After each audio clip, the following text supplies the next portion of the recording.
You're listening to Procurement 6, the weekly podcast from the team at Art of Procurement that summarizes this week in procurement in just 6 short segments. Hi there, my name's Helen Mackenzie and today is Friday, April the 11th, 2025. 6. Catalyst LA, Art of Procurement's first ever in-person event that takes place on May the 6th, will be very different from other typical procurement conferences.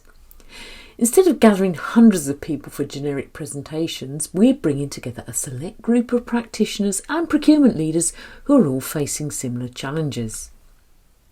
What makes Catalyst especially unique is its focus on collaboration in an intimate and personal setting with trusted colleagues. CPOs and procurement leaders will be able to openly discuss their experiments, their successes, and yes, even their failures too, learning from each other along the way. We all know that procurement is at a critical junction with, in many cases, technological change and innovation outpacing our ability to adapt. Catalyst attendees won't just hear about the theoretical transformation, they'll share practical, actionable insights with one another that can be implemented immediately. Every session is designed with one question in mind: what can you do tomorrow with what you learned today? Because procurement conferences should be more than entertaining or even networking, both of which are nice, but our goal with Catalyst is to help attendees really drive change in how they work. So, if you're looking for an intimate environment to connect with peers facing similar challenges and leave with concrete next steps, Catalyst LA on May the 6th might be exactly what you need. Hope to see you there. 5. Whether procurement is building something from nothing or fixing existing processes and workflows, every transformation brings with it its own level of change, disruption and opportunity.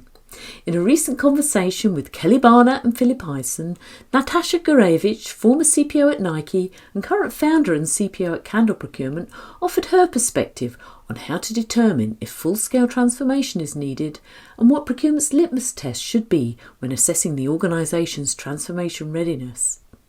And, as Natasha points out, this short discussion is just a preview of a larger conversation she'll have face-to-face at Art of Procurement's first live in-person event, Catalyst LA, on May the 6th in Los Angeles, California, where Natasha will be one of the main stage speakers.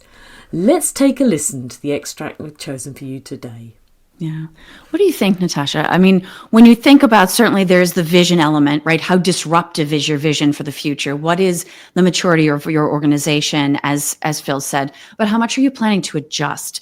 How do you think about the level of change associated with transformation?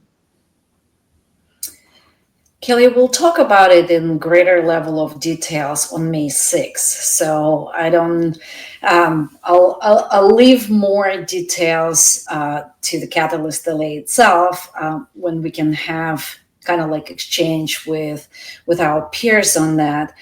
But I would say maybe first step is to determine whether transformation is needed. Specifically, I'm talking within procurement. And the litmus test is to have a very deep look into comprehensive overall enterprise strategy and enterprise readiness and see if procurement can support it. Because transformation can come at very different points of organizational development, right? Sometimes going from underground to the ground level, that's a transformation, even though you may have nothing. So transformation is not necessarily qualitative improvement of what you have. Building off when you have nothing to something, that is already part of transformation. And that's greater transformation for organization than just for procurement. Because when you're just building procurement, let's say if the company with a revenue of, let's say, $700-800 million, which is a pretty significant revenue, and let's say the spend would fall somewhere between 2 to 250 million, it is possible that this spend is supported by 2 or 3 procurement professionals. I know I've seen these companies, right? They may not have procurement policy. They may not have technology solution. They may not have, they certainly don't have any operating model, because when you have 2, 3 people, operating model just is not relevant. And what it creates quite significant duplication, redundancies, and waste for the businesses. So when you realize that, oh my God, we have like 57 agreements with Marriott, and we have 4 different instances of licenses for Slack, Yeah. and our contingent workforce is coming from a gazillion of different sources, you realize that you have to address this and this and this and that. And when you have these multiple points that you have to address operationally, commercially, from technology perspective, from compliance perspective, that you don't have any gates that are in any fashion controlled to bring on new suppliers, new providers, you realize that that if it's not just, we need to bring the discipline of creating category strategies and reviewing it with our stakeholders on an annual basis. That's a good business hygiene. That's a good improvement to bring into procurement, to move it from tactical to and transactional to more strategic. 4.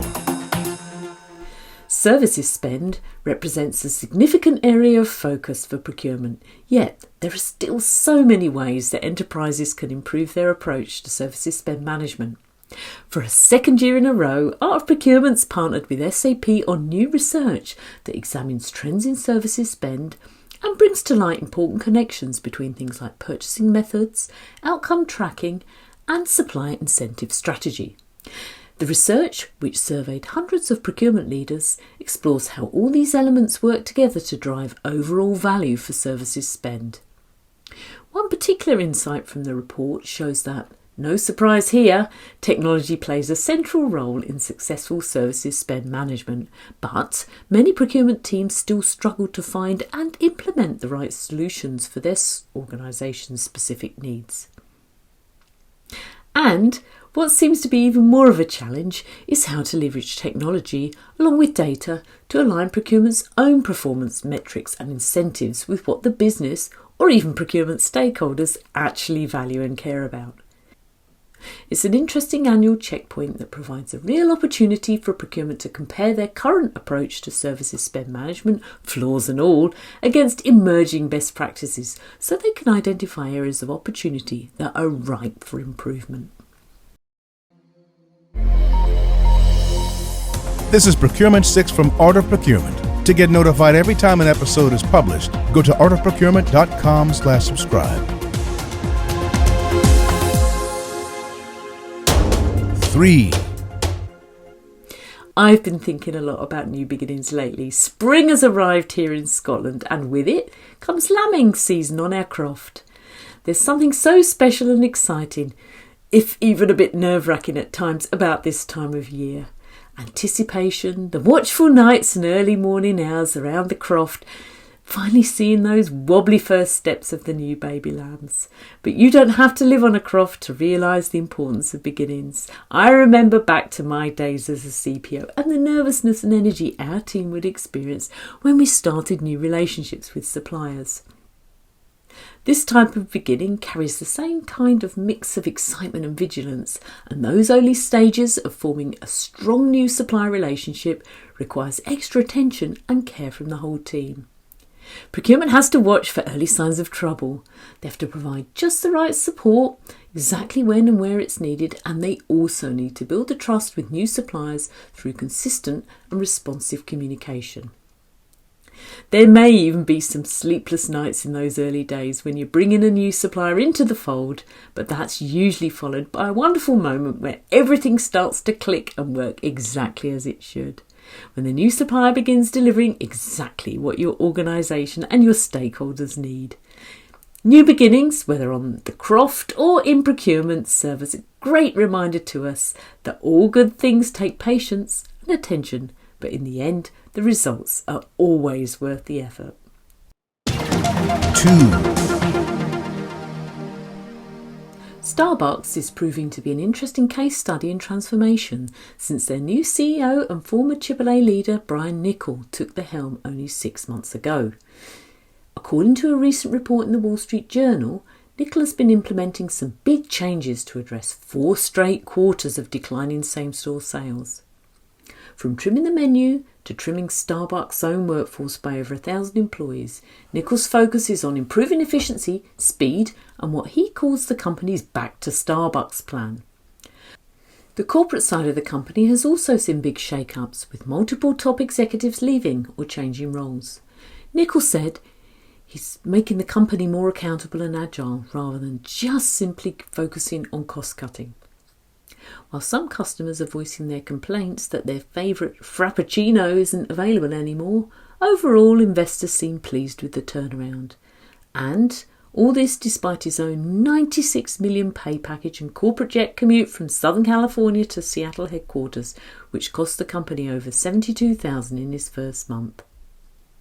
With stronger results for the company already showing, it seems Niccol is serving up exactly what investors ordered, even if it's left a bad taste in the mouth of some customers. 1. There's a pretty big and unfortunate divide in how services spend is managed. On the one hand, there are usually a few strategic partnerships that get plenty of attention and oversight. Then there's everything else. That everything else category is where I think many of us in procurement are missing some pretty big opportunities. Addressing unmanaged services spend can become a powerful way for procurement to demonstrate their value, not just through cost savings, but by evaluating the function in the eyes of executive leadership as well. This is the topic of our discussion in our upcoming webinar with Guidant Global. I've personally encountered challenges with services spend in determining who should actually own the value creation process, and, perhaps most challenging, is figuring out how to get genuine stakeholder buy-in early in the process. It's encouraging to see more focus on services spend management, and I believe it represents one of the biggest untapped opportunities for procurement to positively influence the business. Thanks for listening. We'll be back next Friday at 6 a.m. U.S. Eastern Time. If you've enjoyed this pod, help us grow and tell your peers to search for Procurement 6 wherever they get their podcasts.